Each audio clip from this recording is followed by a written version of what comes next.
యేసుక్రీస్తు నామంలో బెతస్తా విడుదల పరిచర్య తరపున మీకు ప్రేమపూర్వకమైన వందనాలు. ఈ దిన వాక్య ధ్యానము, కనికరమునే కోరుచున్నాను గాని బలిని కోరను. మత్తయి సువార్త 9వ అధ్యాయం 13వ వచనం. దేవుడు తాను కరుణ చూపే దేవుడైనట్టుగానే మనుషులు కూడా కరుణ చూపాలని కోరుతూ ఉన్నాడు. మతాచారాల కంటే ఇది ఎంతో ముఖ్యమైనది. న్యాయవంతులు అంటే తాము న్యాయవంతులము, ఇతరుల కన్నా పవిత్రులము అని ఎంచుకునేవారు అని దీని భావం.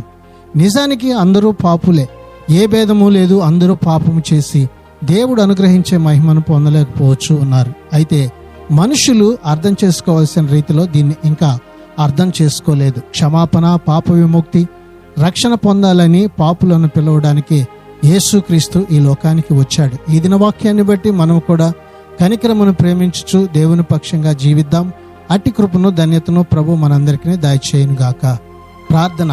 మమ్మలను మిక్కిలిగా ప్రేమించిన మా ప్రియ పరలోకపు తండ్రి యేసయ్య, మరొక నూతన దినాన్ని మీరు మాకు ఇచ్చినందుకు నీకు వందనాలు, స్తోత్రాలు చెల్లిస్తూ, నీవు కనికరమును ప్రేమించినట్లుగానే మేము కూడా ప్రభువా న్యాయవంతులమై ఇతరుల ఎడల కనికరము చూపినట్లుగా మమ్మల్ని అందరినీ కూడా సిద్ధపరచమని యేసు పరిశుద్ధ నామమును బట్టి ప్రార్థించి అడిగి వేడుకుంటున్నాము తండ్రి.